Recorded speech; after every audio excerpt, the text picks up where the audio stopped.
चलो फिर से है ना आते हैं हम लोग, देखते हैं यहाँ पे एनसीईआरटी सॉल्यूशन, फिर से इंटेक्स सॉल्यूशन पेज नंबर 209 का क्वेश्चन नंबर 1 to 4 में हम लोग को देखना है।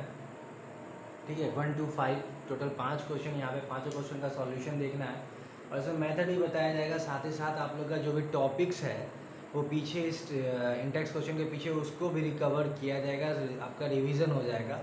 ठीक है, देखते हैं पहला क्वेश्चन क्या है तुम्हारा। On what factor does the resistance depend. तो रेजिस्टेंस किन किन चीज़ों पे डिपेंड करता है हम लोग देखते हैं। सबसे पहला रेजिस्टेंस है ना, resistance mainly depend on length. How? Directly proportional. Directly proportional depend करता है इन द सेंस अगर लेंथ बढ़ेगा तो आपका रेजिस्टेंस भी बढ़ेगा, तो क्या हो गया डायरेक्टली प्रोपोर्शनल। अगेन दूसरा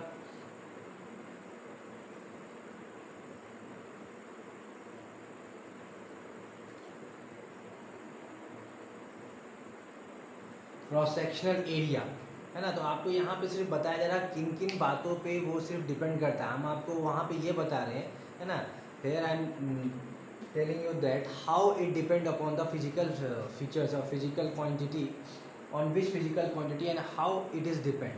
For example, length. Resistance depend upon the length, but it is directly proportional to its. Means if the length increases, the resistance will also increase. Here is area, cross sectional area. Cross sectional area in the sense inversely proportional to the resistance. Means if the area cross sectional area increases, resistance decreases. तो यहाँ पे आपको वही बताया जा रहा है कि कैसे डिपेंड करता है। And the third one,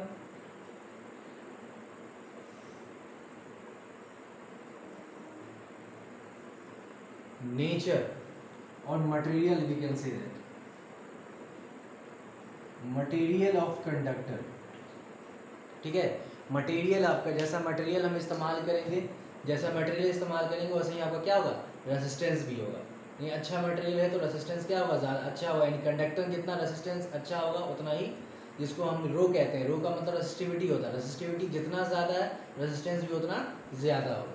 and the last one but not the least, यहाँ पे आपका क्या है temperature. Here temperature is also directly proportional.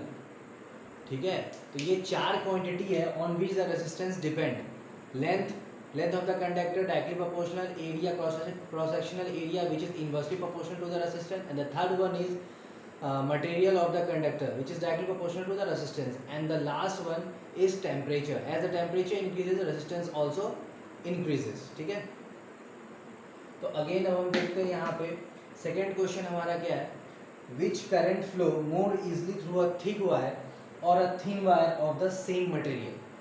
ठीक है, when connected to the same source. तो यहाँ पे हम कह सकते हैं आपका क्या है कि करंट जो है मेनली फ्लो करता है आपका मोटा तार में ज़्यादा या पतले तार में, किस में ज़्यादा फ्लो करेगा। तो एज इट इज़ आपका सिंपल है, एक इक्वेशंस होता है आप जानते हैं, relation R is equal to rho L upon A. According to this relation, we know that R is inversely proportional to the cross section area. If area increases, resistance also increases. Sorry, resistance decreases. Inversely proportional means area increases, resistance decreases. So अगर area आपका बढ़ रहा है तो resistance क्या हो जाएगा घट जाएगा। तो रेजिस्टेंस घट गया तो resistance decreases, then the current can easily flow through out the conductor. So we can say that in thick wire current can easily flow as compare to the in the thin wire. So we can write that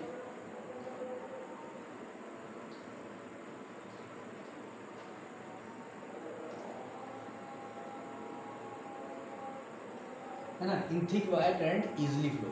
Now we move toward the third question, which is let the resistance of the electrical component remains constant while the potential difference of the two end of the component decreases to the half of its former value, what the change occur current through it। तो यहाँ पे आपको बोला जा रहा है resistance constant है and potential value of potential difference is decreases to its half of its value। So what is the effect on the current, what is the value, what is the effect what is the effect on the value of the current। तो current पे क्या इसका प्रभाव पड़ेगा, क्या changes आएगा, क्या difference होगा। तो देखो ये जो है सिंपली ये क्वेश्चन किसके तरफ तुम्हारा इशारा कर रहा है ओम्स लॉ की तरफ, जहाँ पे क्या होता है कि we know that V upon R is V upon I is equal to constant, that is R। V upon I is equal to constant, that is R. So according to the Ohm's law, we can write according to the Ohm's law, V is directly proportional to I. Hence if I decreases the value of its half, then I also decreases to its half value. ठीक है, यानी कहने का मतलब ये है कि अगर V आधा होगा तो I भी आपका आधा होगा. क्यों? क्योंकि according to the Ohm's law we get to know that potential difference is directly proportional to the current supply in a circuit or conductor. ठीक है. Now we move toward the fourth question. Why are coils of electric toaster and electric iron made up of alloy rather than a pure metal? यानी pure metal से ना बना के we make it from the pure metal, we make it from the alloy. So first of all you get to know the meaning of the alloy. Alloy is something with a mixture of more than, or we can say the mixture of material, है ना, which is used to made for gaining a proper amount of property, a proper specified property. For example जैसे आपको एक ऐसा चाहिए material जिसमें आपका strength भी हो और करेजन भी ना हो, मतलब जंग भी ना लगे, तो आप क्या लेंगे? एक aluminium that is corrosion to resistance and the strength is iron. तो इन दोनों को मिक्स करके हम दूसरा चीज़ बना सकते हैं कंडक्टर, ऐसा उसी को हम एलॉय कहते हैं. तो यहाँ पे बोला जा रहा है कि एलॉय को हम ज़्यादा प्रीफर करते हैं. तो आपको पता चला कि एलॉय क्या है. सो alloy has a mixture of more than one material, so its melting point is high, its resistance to corrosion is high, its resistivity is high. That's why we are using in a toaster. Why? High melting point, high resistivity. The last one, high corrosion to resistance.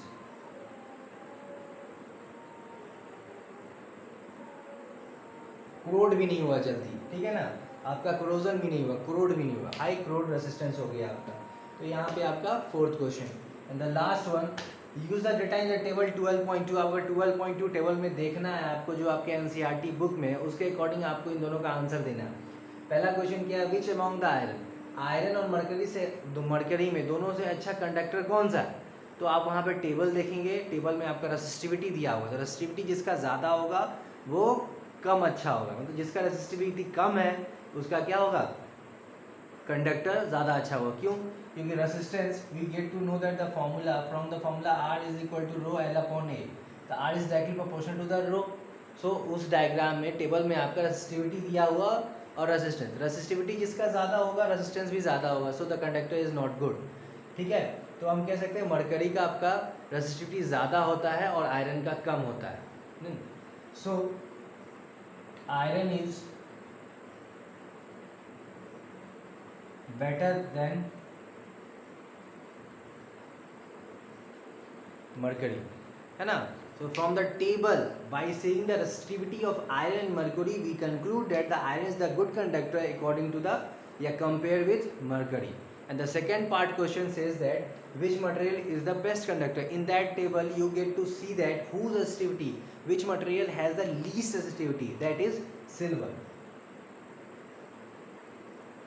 Silver has the least resistivity in that table, so silver is the best conductor known for commercial purpose. So यहाँ हमने 5 question we have solved the 5 question here, है ना. और बहुत सा आपको things बताया गया है, इसका क्या क्या है. यहाँ पे रेजिस्टेंस का जो आपको डिपेंड करता है, कैसे कैसे करता है, ये बता दिया गया. यहाँ पे क्यों मोटा वायर, क्यों हम लोग पतला वायर इस्तेमाल करते हैं, यहाँ पे कैसे है. ठीक है. According to the Ohm's law we directly proportional to I हो गया, इसीलिए V आधा तो I भी आधा. और यहाँ पे हाई एलॉय क्यों है? एलॉय का क्या, एक से ज़्यादा मटेरियल यूज़ करते हैं, that's why it's melting point is high. अब एलॉय लेंगे तभी तो रेसिस्टर है, टोस्टर में गर्म करना है, तो हाई मेल्टिंग पॉइंट होगा तभी हम लोग का इस्तेमाल करेंगे. हाई रेसिस्टिविटी होगा तभी यूज़ करेंगे, हाई रेसिस्टेंस टू कोरोजन होगा तभी इस्तेमाल करेंगे, इसीलिए एलॉय करते हैं. यहाँ पे फिर यही फॉर्मूला आपका रेसिस्टेंस है, वहाँ पे आपके टेबल में रेसिस्टिविटी दिया है, तो रेसिस्टिविटी और रेसिस्टेंस में यही डिफरेंस है कि दोनों एक दूसरे से प्रोपोर्शनल है. सो रेसिस्टिविटी जिसका ज़्यादा होगा कंडक्टर उसका कम होगा. सो आयरन का आपका रेसिस्टिविटी कम है मरकरी के कंपेयर में, so iron is the good conductor as compared to mercury, and the silver has least resistivity, so silver is the best conductor.